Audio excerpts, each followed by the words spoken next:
Alright everybody, welcome back to the dojo. We are going to continue using this image for the next tutorial. We sort of used this for a previous Anatomy of a Shot Part 2. And I think we'll do this as Anatomy of a Shot Part 3. One of the things we're going to go over is how we can start to use render layers to create multiple camera angles and multiple render passes. Now, multiple camera angles sort of speak for themselves. I could choose a camera angle that is closer, etc. Render passes speak to something a little bit different, and we'll probably get that in a part 4. So here in part 3, let's just talk about sort of multiple render passes. Right now we have everything set up on the channel box layer editor on the master layer, and our render pass will be known as a beauty pass. And a beauty pass basically just takes everything in the scene, renders it all at once, and there we have it. However, a more professional workflow would be to isolate our beauty element and our shadow element so that they could be composited on separate layers in Fusion. Or whatever compositing program you might be using, whether it's Nuke or even After Effects. I would prefer to have control over these two separately because you can see this shadow needs to be a bit darker, and I might want to control the exposure or color balance of this rock right here, and then I probably want an ambient occlusion layer. So let's look at how we could do that. All right. So number one, we need to go up to Windows, Settings and Preferences, and open our preferences for Autodesk Maya. Once that's open, let me make this a bit bigger so that I can make sure you guys can see it on screen. I'm going to come down to Rendering, and the default in Maya right now will be Render Setup. Yes, yes. What I prefer is I want you guys to change it from Render Setup to Legacy Render Layers. Now once you do that, you'll have to save your preferences, then save your scene and restart Maya. And when you restart Maya, you will, in your channel box and layer editor here, have access to render layers, which we previously did not have access to before because we're using the newer, kind of more professional and a bit more flexible layer setup. However, I find that the legacy render layers are a bit more friendly to people who are just using Maya or new to Maya or using Maya for the first time. So let's look at how we can set this up. I would like to set it up so that the stone, the shadow are on separate layers, and then I would also like to set up an ambient occlusion pass so that we can give everything a bit more detail. Right now we have a master layer, and everything in the scene is on the master layer, and that's all good and fine if I'm going to do just one massive beauty pass and a render like so and save that out. However, we want a bit more control over our scene, so to do so we're going to have to separate these out. Now what I'm going to do is I'm going to grab my stone here. I'm going to also grab my sky dome light, and then I'm going to grab my plane right here. Now this is going to get, pay close attention. I know people like to skip through videos. However, it will behoove you to really kind of stick with this video so that you can make sense of what I'm about to do next. Although this is my shadow plate, I need to use it for something else when I get to the next layer. Notice the stone is sitting down into the shadow plate. So I need to maintain that relationship between the stone and the plate. So what I'll do is I'm going to put them on a new layer by clicking this button. So everything that's selected when I click this button will be placed on a layer, as you can see here. I'm going to double click that, and I'm just going to call it stone. It's always great to rename our layers. Remember, good file hygiene helps us in the future. It helps future us be better artists. Now what I'm going to do here is, although this is a shadow plate, I would prefer to turn it into something else now. So instead of a shadow mat 1 is currently assigned. I'm going to assign it now on this new layer, an AI standard surface material, and down here I'm going to enable matte. Now all of your stuff might be closed up like so. Just go in and open up whatever you need to open up. We're going to come down here to matte, and I'm going to enable matte. A matte basically creates a shader that will behave like any other shader. However, it will be matted out. In other words, it will create a black area in our alpha channel, which is of course transparent. Now if I look back at my channel box here, you can see that I've got my stone, my plane, and I also put my sky dome light on this layer, so I do need my lighting. So I won't have a shadow on this layer. I'll simply have the stone rendered out in a beauty pass. Let's take a look at what that looks like. And this is our render. Now if we look at our alpha channel, you can see that this area is now matted out. Now this is still white because we have our background alpha turned on. However, if we want to, we're going to turn that off for a moment. And again, I can just go to View, select Camera, and in my attribute editor, under Image Plane Shape, I'm going to bring my alpha gain down to 0. Now the reason our background is not showing up, let me bring it back up to 1 so you can kind of see this for a second. The reason our background is not showing up is because we didn't add to this layer. Now I can go to my perspective view, say View, select Camera, and grab this image plane, and our image plane is sort of underneath that camera. So let's boom, grab that. So if I want to see it here, I can add it to my, I'll add selected objects, and now you can see that that's added to the scene. Really don't need it, however. Anyways, we're going to turn it down to 0. When I go to render, I always want to remember to turn the alpha gain of my background plate down to 0, so that when I do render it, and we'll render it again here really quickly, you'll see that we get a clean alpha channel, although we can see our background right now. If I look at my alpha channel, there you go. All I have is my stone in the scene. And you can see that it's not casting a shadow at this point. And that's exactly what we're looking for. I want to separate these two out as we discussed earlier. So now I need to create the shadow plate so that it works properly for the stone. To do this, we're going to do the same thing we did last time. Let's grab this. We're going to hold down the control key, and I'm going to grab all the other sort of stuff in the scene that I want, and we're going to add all of that to the next layer. I'm just going to call this shadow. You can call it shadow plate, whatever works best for nomenclature, sort of works best for your mind. And then again, if I want to see the background for some reason, I can add the perspective camera's image plane. I don't really need to worry about that, but let's do it just to make everyone happy. So I've selected the perspective shape camera, and here in the channel box layer editor, on that shadow layer, I'm going to right click and add selected objects. And now if I go and bring that alpha information up, did it add it? There we go. Image plane shape.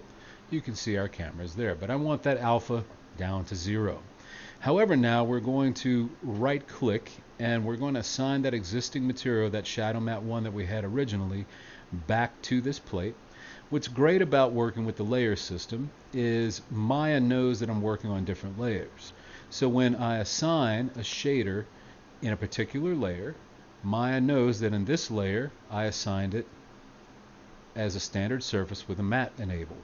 And when I go to the next layer, Maya knows that I've assigned this the shadow matte on this layer. So I don't have to do anything magical. As long as I assign things properly per layer, Maya will respect the fact that each layer, even though an object's on a different layer, it may have a different shader according to the layer that it's on. So nothing special there. So we've got our shadow matte, and now I need to create a situation in which my stone does not render but casts a shadow only.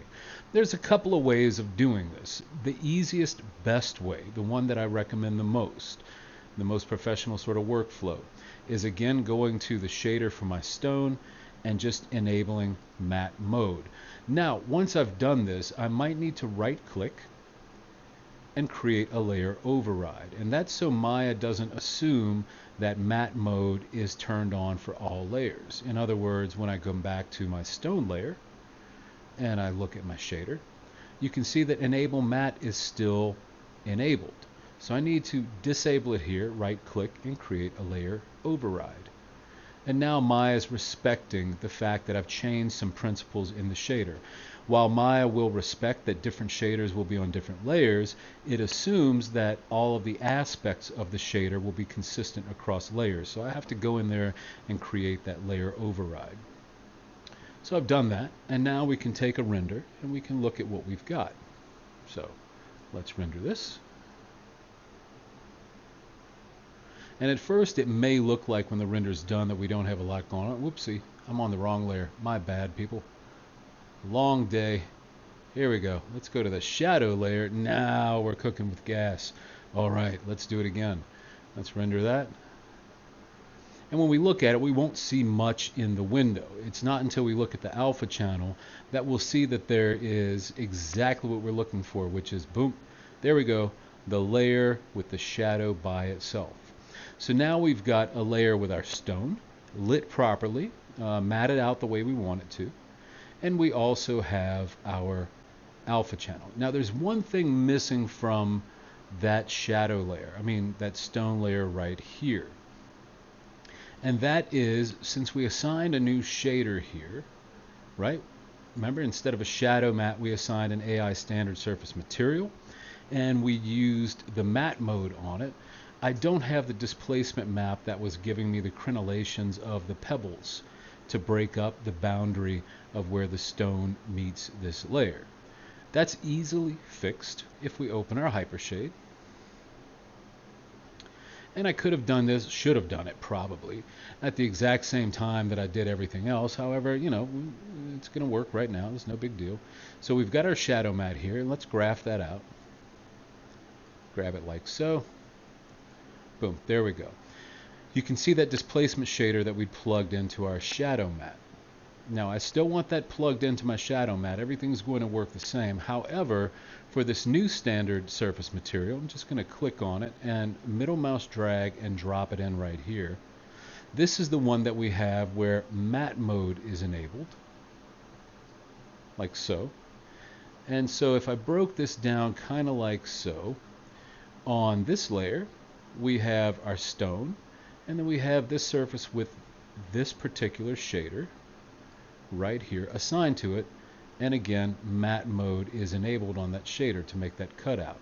And if I go to this layer, shadow matte, our stone is set to matte mode, and this plane has the shadow matte set on with the displacement map connected to it.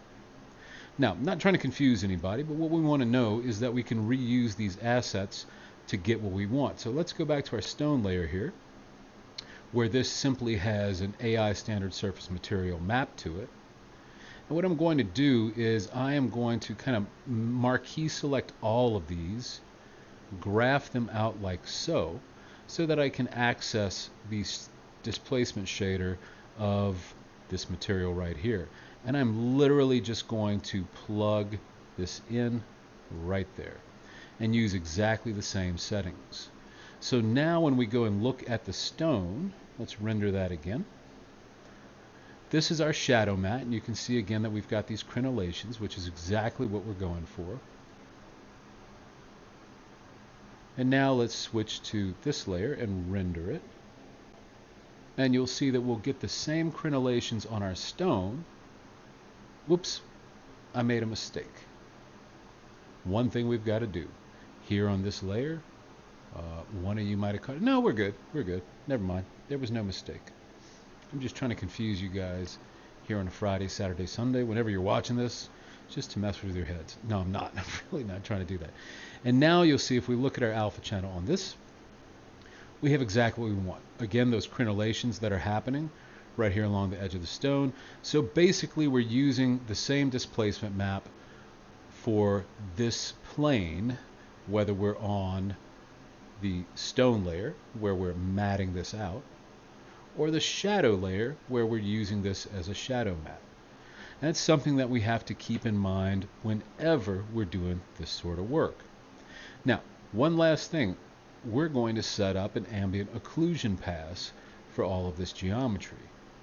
To do that, we're going to do exactly what we did last time, is we're going to grab all of the important bits that we want, create and assign a new layer. So this icon right here creates a new layer and assigns all those objects to the layer. We're just going to call this one AO, ambient occlusion. You'll often see, not ZO, whoops. You'll often see, I need to wear my spectacles. You'll often see AO in literature and any technical documentation. That's referring to ambient occlusion. And I want the same thing to happen here. I really would like, I need to be careful with this plane. If we assign a displacement shader to this plane and we put an ambient occlusion pass on it, it's going to assign ambient occlusion material to all of the displacement that we're doing. The reality is we probably don't need to go that far. So what we're going to do is we're simply going to assign ambient occlusion without assigning displacement shader here. To do this, I'm going to right click and simply assign favorite material. I've added it to my favorites from the Hypershade, and it's AI ambient occlusion. And now let's take a look at what an ambient occlusion pass looks like. Turn off our alpha channel here. Looks like on this. The ambient occlusion pass simply emphasizes crevices and where objects meet other objects in an intimate manner. And this is just a great way of adding a bit more detail, especially if we have complex surface geometry, etc., etc. Now we can also add displacement maps to ambient occlusion. As I said, I'm kind of leery of doing it here because I'm not sure if this will work very well with this plane. Now there is a way to mask that out because I would like some ambient occlusion here. Sorry about that, folks. I would like some ambient occlusion here where there would be crenellations. So let's maybe give it a try and see how it looks, and then when we composite it, I'll show you how we can maybe control that a little bit better. Actually, there's two ways to do it. Now, I'm not going to make this hard. Let's just do it the simple way. There's a better way, which I would probably prefer. However, so I'm going to grab all these and map them out just so I've got access sort of to all of the shaders here. And here in the ambient occlusion, you'll see that I have a slot for a displacement shader. Now I need to be careful, and that's because I've assigned the same ambient occlusion shader to both my stone and my plane. So if I were to assign a displacement shader to this ambient occlusion shader, it would apply itself to both the plane and the stone, and I really only want to assign it to the plane. The easy way around this is simply to select the plane and assign a separate AI ambient occlusion material to it. So now we have two. We have an AI ambient occlusion for the stone, and we have an AI ambient occlusion for the plane. It gives us two separate ambient occlusions. Stone, ambient occlusion 2 for the plane. And for the plane, I can simply plug in the displacement material right here. And let's take a look and see if that gives us something close to what we'd want. I'm going to silence this nonsense right here. I set you to quiet time, phone. Sorry, folks. There we go. Oh, this worked out perfectly. So as you can see, that displacement map has created those crenellations in here, and it's only created a little bit of what we call shadow diffraction. So I'm not too worried about that. I think that will composite just fine. If I look at it like that, yeah, that's going to be absolutely okay. Again though, now I need to make certain. Alright, and I'll show you how these all work when we render them out. So just as a quick review, we have our master layer which has everything on it. That won't be rendering. We've assigned our stone, our plane, and our light source to this layer and called it stone, in which we've set the shadow plate to matte and the stone just to normal. So when they render, we get this. Just the stone by itself on an alpha channel. Sorry, this should be rendering a bit more quickly. There we go. And so if I look at the alpha, that's what we've got, stone by itself. Next, we set up a next layer in which we brought all the same things in. However, this time we set the shader for the stone to matte mode, and we right-clicked on that and enabled a layer override. And then we set a new material on our, we set our shadow matte onto this plane right here. And then our third one, where we went for an AO, an ambient occlusion pass, I had to assign a separate ambient occlusion shader to the plane and a separate ambient occlusion shader to the stone. And that's so that they wouldn't share a displacement map, because I don't want to displace the stone with that fractal map. I just want to displace this plane right here. And so now we have our 1, 2, 3 layers. And again, if you go through the tutorial carefully and rewind, you'll see why I'm doing what I'm doing. And just remember that when we're doing a lot of these things, we often have to go into the shader itself if we're changing values and right-click and create matte, a layer override. And that's so that Maya respects the fact that when we get to a certain, I'll use this as our example right here, the stone. When we get to a certain layer and we're on a shader, Maya knows that although we're using the same standard surface material between layers, when it's on this layer, the enable matte mode is not on, it is disabled. However, when the same shader is on this layer, the enable matte mode is enabled. And I simply right-click to create a layer override. So that lets Maya kind of do different things. I could do all sorts of things. I could say, like, on this layer, I could change the base weight of this stone and right-click and create a layer override. And just what that means is Maya will treat the same shader differently depending on which layer it's on. That's sort of the long and the short of it. Now let's set this up to render. What we're going to do is we're going to first check our render globals, also known as our render settings. Render globals is kind of an old term. Number 1, we're going to make sure the image format is set to EXR. Number 2, we're going to change frame animation extension from name.extension single frame to name.number extension. Number 3, we're going to enter the amount of frames that we would like to render. I'm only going to render 10. However, you guys will be rendering many, many more than that. Number 3, we're going to make sure that we're rendering in full HD, 1080, so 1920 by 1080. Number 4 or 5, I forget, somewhere around there, we're going to go to our renderer and make sure that the render settings are sampling accurately enough so that I do not need to use the Arnold denoiser. Remember, that's a problem. And right now 543 is good for my particular scene.